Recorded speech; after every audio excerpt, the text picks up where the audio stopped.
ശ്രീ ഗുരുഭ്യോ നമ. ജ്യോതിഷ തീർത്ഥം ചാനലിലേക്ക് സ്വാഗതം.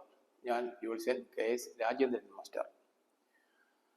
1201 ചിങ്ങമാസം ആദ്യ പകുതിയിൽ ചിങ്ങക്കൂറിൽ ജനിച്ചവർക്ക് അനുഭവിക്കാനിടയുള്ള ചാരഫലങ്ങൾ പരിശോധിക്കാം. ആദ്യമായി ഗ്രഹസ്ഥിതി പരിശോധിക്കാം. സൂര്യൻ ചിങ്ങൻ രാശിയിൽ സ്ഥിതി ചെയ്യുന്നു. ബുധൻ കർക്കിടകം രാശിയിലും വ്യാഴം മിഥുനൻ രാശിയിലും സ്ഥിതി ചെയ്യുന്നു. ചൊവ്വ കന്നി രാശിയിലും ശനി മീനൻ രാശിയിലും സ്ഥിതി ചെയ്യുന്നു. ശുക്രൻ ചിങ്ങമാസം 4-ാം തീയതി രാത്രി വരെ മിഥുനം രാശിയിലും അതിനുശേഷം കർക്കിടകം രാശിയിലും സ്ഥിതി ചെയ്യും. രാഹു കുംഭം രാശിയിലും കേതു ചിങ്ങൻ രാശിയിലും സ്ഥിതി ചെയ്യുന്നു. ഇതാണ് പ്രധാന ഗ്രഹസ്ഥിതി. മകം പൂരം ഉത്തരത്തിൽ കാലം ഈ നക്ഷത്രങ്ങളാണ് ചിങ്ങക്കൂറിൽ ഉൾപ്പെടുന്നത്. ചിങ്ങക്കൂറിൽ ജനിച്ചവർക്ക് വ്യാഴം സ്ഥിതി ചെയ്യുന്നത് 11-ാം ഭാവത്തിലാണ്. 11-ാം ഭാവത്തിൽ സ്ഥിതി ചെയ്യുന്ന വ്യാഴം വലിയ ഗുണഫലങ്ങളൊക്കെയാണ് ഈ കൂറുകാർക്ക് നൽകുന്നത്. അഭീഷ്ടകാര്യ സിദ്ധി ഈ കൂറുകാർക്ക് ശുക്രന്റെ 11-ാം ഭാവസ്ഥിതി മൂലം ലഭിക്കുന്നതാണ്. തങ്ങൾ എന്ത് കാര്യങ്ങൾ ആലോചിച്ചാലും എന്ത് കാര്യങ്ങളൊക്കെ ആഗ്രഹിച്ചാലും അതൊക്കെ ലഭിക്കുന്ന, അതൊക്കെ നേടാൻ കഴിയുന്ന സമയമാണ് ചിങ്ങത്തിന്റെ ആദ്യ പകുതി. വലിയ വലിയ ഉന്നതിയിലേക്ക് പ്രവേശിക്കാനുള്ള അവസരം ഉണ്ടാകും. ഇപ്പോഴുള്ള സ്ഥാനമാനങ്ങളിൽ നിന്നും കുറച്ചുകൂടെ ഉയർന്ന ഒരു സ്ഥിതിയിലേക്ക് അവർ എത്തപ്പെടും. സർക്കാർ ഉദ്യോഗസ്ഥന്മാർക്കും അതുപോലെ മറ്റ് കമ്പനികളിലും പൊതുമേഖലാ സ്ഥാപനത്തിലും ഒക്കെ ജോലി ചെയ്യുന്നവർക്ക് വലിയ ഉയർന്ന സ്ഥാനത്തേക്കുള്ള ഒരു പ്രമോഷൻ ലഭിക്കുവാൻ സാധ്യതയുണ്ട്. അതുപോലെ അനുകൂലമായ സ്ഥലമാറ്റങ്ങളും ഒക്കെ ലഭിക്കുവാനും ഇടവരും. പൊതുപ്രവർത്തകർക്ക് അധികാര സ്ഥാനങ്ങളിലേക്ക് എത്തുവാനുള്ള അനുയോജ്യ സമയമാണ്. ഇപ്പോൾ വഹിക്കുന്ന സ്ഥാനമാനങ്ങളെക്കാൾ കുറച്ചുകൂടെ അധികാരവും ബഹുമാനവും ഒക്കെ ലഭിക്കുന്ന പദവിയിലേക്ക് എത്തിച്ചേരുവാൻ ഇവർക്ക് സാധ്യതയുണ്ട്. മേലുദ്യോഗസ്ഥരുടെ അപ്രീതിക്ക് കാരണമായി ശിക്ഷാവിധിയിൽ അകപ്പെട്ടവർക്ക് അതൊക്കെ അവസാനിച്ച് കൂടുതൽ മെച്ചപ്പെട്ട ഒരു സ്ഥാനത്ത് എത്തിച്ചേരുവാനും അതിൻ്റെ ഗുണഫലങ്ങൾ അനുഭവിക്കാനും ഈ കാലയളവിൽ യോഗമുണ്ടാവും. അതുപോലെ സാമ്പത്തികമായ വലിയ നേട്ടമാണ് ഈ കൂറുകാർക്ക് സംഭവിക്കാൻ പോകുന്നത്. സാമ്പത്തികമായ പ്രയാസങ്ങളും ബുദ്ധിമുട്ടുകളൊക്കെ മാറി വളരെ ഭദ്രമായ ഒരു സാമ്പത്തിക നില ഇവർക്ക് കൈവരും. കടം കൊടുത്ത് തിരികെ കിട്ടാനുള്ള പണമൊക്കെ വളരെ പെട്ടെന്ന് തന്നെ ലഭിക്കും. അതുപോലെ സർക്കാർ സഹായങ്ങളും ലോണുകളും ചിട്ടികളും ഒക്കെ വളരെ പെട്ടെന്ന് തന്നെ ഇവർക്ക് ലഭിക്കുന്നതാണ്. കർമ്മമേഖലയിൽ നിന്നും വലിയ ലാഭം പ്രതീക്ഷിക്കാം. സാമ്പത്തികമായ കഷ്ടനഷ്ടങ്ങളിൽ നിന്നൊക്കെ കരകയറാനും വലിയ ഒരു സാമ്പത്തിക ഭദ്രത കൈവരിക്കുവാനും ചിങ്ങം ആദ്യ പകുതിയിൽ ഈ കൂറുകാർക്ക് സാധിക്കുന്നതാണ്. തങ്ങളുടെ ജീവിതത്തിൽ സാമ്പത്തിക ബുദ്ധിമുട്ടുകൾ മൂലം മാറ്റിവെച്ചിരിക്കുന്ന പല സംരംഭങ്ങളും ഈ ചിങ്ങമാസത്തോടെ പൂർത്തീകരിക്കുവാൻ കഴിയും. മക്കളുടെ വിദ്യാഭ്യാസത്തിനും അതുപോലെ അവരുടെ ഉദ്യോഗ കാര്യത്തിനുമൊക്കെയായി സാമ്പത്തികമായി ബുദ്ധിമുട്ടുന്നവർക്ക് അതിനുള്ള ഒരു പരിഹാരം ഈ ചിങ്ങമാസത്തോടെ ഉണ്ടാകുന്നതാണ്. ചിങ്ങമാസം 4-ാം തീയതി വരെ ശുക്രൻ 11-ാം ഭാവത്തിലാണ് ഈ കൂറുകാർക്ക് സ്ഥിതി ചെയ്യുന്നത്. 11-ാം ഭാവത്തിലെ ശുക്രൻ ഇവർക്ക് ഏറെ ഗുണഫലങ്ങൾ നൽകുന്നതാണ്. ബന്ധുലാഭം ശുക്രന്റെ 11-ലെ സ്ഥിതി മൂലം ഇവർക്ക് ഉണ്ടാകും. ധാരാളം ബന്ധുക്കൾ പുതുതായിട്ട് വന്നു ചേരുകയും അവരിൽ നിന്നും സഹായ സഹകരണങ്ങൾ ലഭിക്കുകയും ചെയ്യും. അതുപോലെ അകന്നു കഴിയുന്ന ബന്ധുക്കൾ അഭിപ്രായ വ്യത്യാസങ്ങളൊക്കെ മാറ്റി വളരെ പെട്ടെന്ന് തന്നെ ഇവരുമായിട്ട് ഇണങ്ങുന്നതും അതിൻ്റെ പേരിൽ ഒന്നിച്ച് സഹകരിച്ച് മുന്നോട്ട് പോകുവാനുള്ള അവസരം ലഭിക്കുന്നതുമാണ്. ബന്ധുക്കളുടെ സഹായം മൂലം വലിയ വലിയ ഉയർച്ചയിലേക്ക് ഇവർക്ക് എത്തിച്ചേരുവാൻ കഴിയും. സാമ്പത്തികമായ സഹായങ്ങളും മറ്റ് സഹായങ്ങളുമൊക്കെ ബന്ധുക്കളിൽ നിന്നും ലഭിക്കുന്നത് കൊണ്ട് മാനസികമായ വലിയ ഉന്മേഷവും സന്തോഷവും ഒക്കെ ഇവർക്ക് അനുഭവപ്പെടും. 11ാം ഭാവത്തിലെ ശുക്രന്റെ സ്ഥിതി സാമ്പത്തികമായ വലിയ ഉയർച്ചയും ഇവർക്ക് നൽകുന്നതാണ്.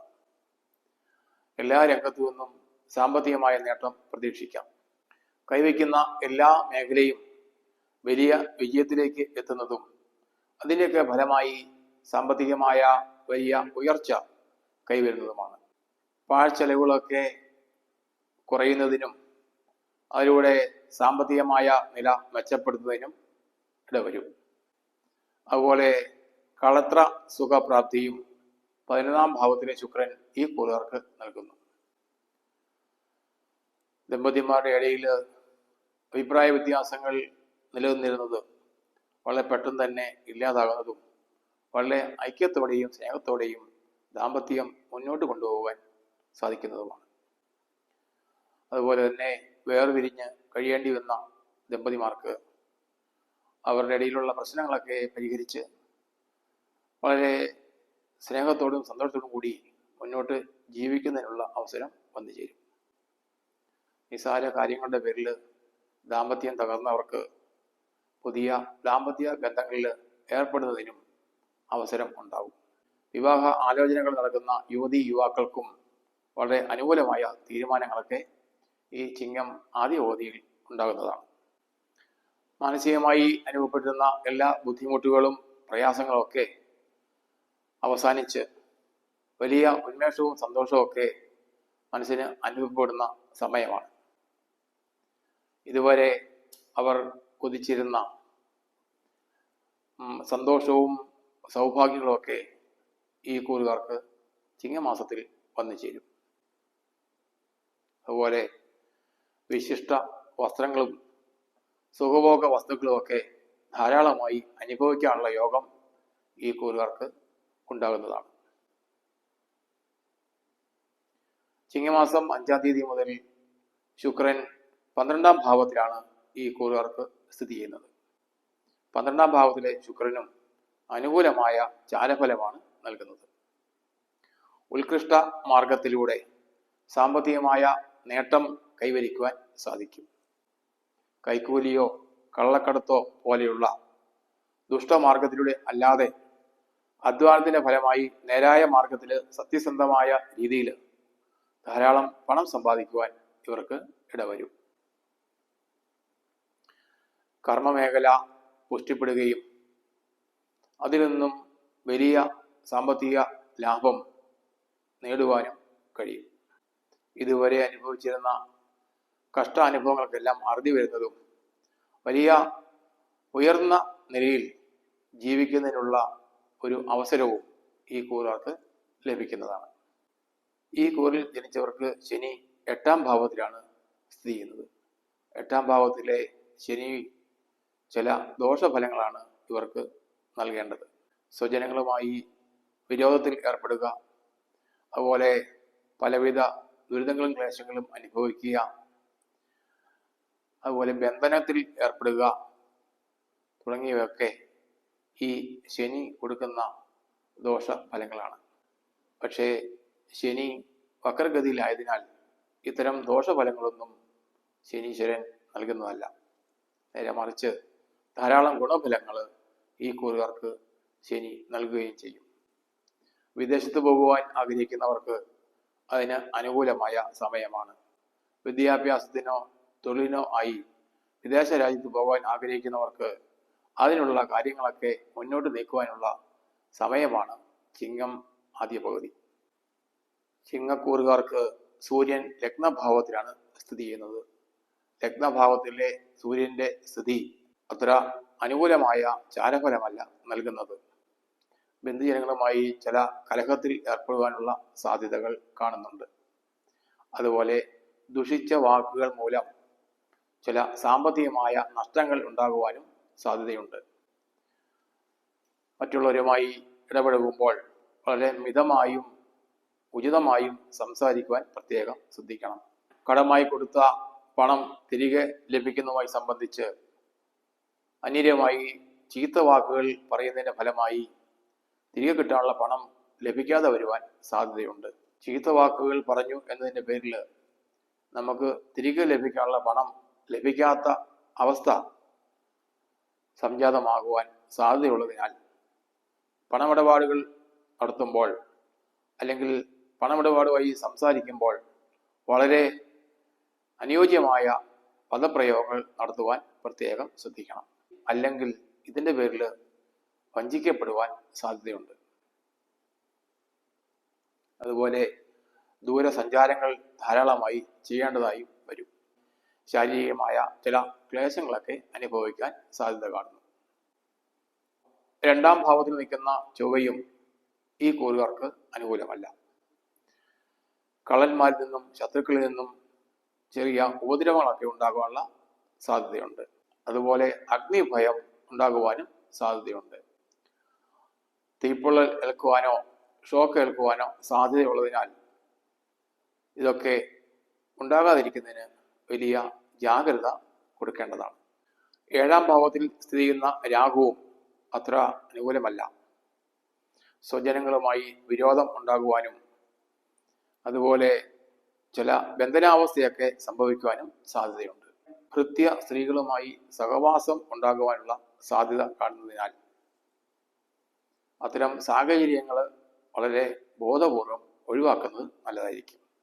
അന്യ സ്ത്രീകളുമായോ അന്യ പുരുഷന്മാരുമായോ ബന്ധപ്പെടുവാൻ താല്പര്യപ്പെടുന്നവർ അതുമൂലം മറ്റ് ദോഷഫലങ്ങൾ ഉണ്ടാകാതിരിക്കുന്നതിന് മുൻകരുതലുകൾ എടുക്കേണ്ടതാണ്.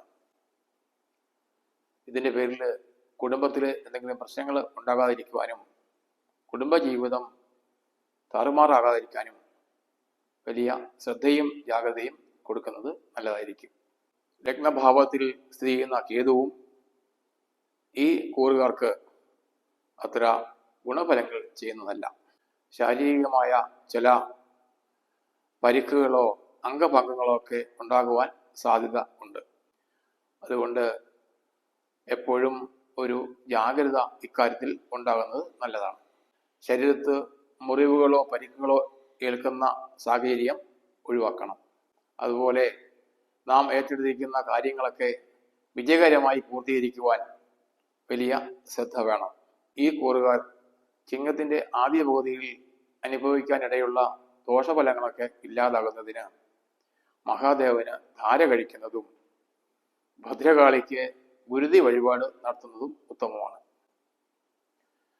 കാര്യങ്ങൾ വിഘ്നം കൂടാതെ മുന്നോട്ട് പോകുന്നതിനും വലിയ ജീവിത വിജയം ഉണ്ടാകുന്നതിനും ഗണപതി ഭഗവാന് കർഗമാല സമർപ്പിക്കുന്നതും ഉത്തമമാണ്. ഇവിടെ പറഞ്ഞിരിക്കുന്നത് ചാരഫലം മാത്രമാണ്. ചാരഫലം എല്ലാവർക്കും ഒരുപോലെ അനുഭവപ്പെടുന്നതല്ല.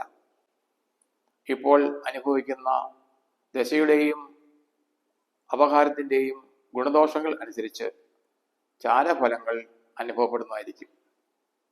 ജാതകവശാൽ എന്തെങ്കിലും ദോഷങ്ങൾ അനുഭവപ്പെടുന്നവർ അത് പരിഹരിച്ചാൽ ഗുണഫലങ്ങൾ കൂടുതലായി അനുഭവിക്കുവാനും ദോഷഫലങ്ങൾ കാര്യമായി അനുഭവപ്പെടാതിരിക്കുവാനും ഇടയാകും. ഈ വീഡിയോ ഇഷ്ടപ്പെട്ടെങ്കിൽ സബ്സ്ക്രൈബ് ചെയ്യുക, ഷെയർ ചെയ്യുക. ഓൺലൈൻ കൺസൾട്ടേഷനായി എൻ്റെ വാട്സാപ്പ് നമ്പറുമായി ബന്ധപ്പെടുക.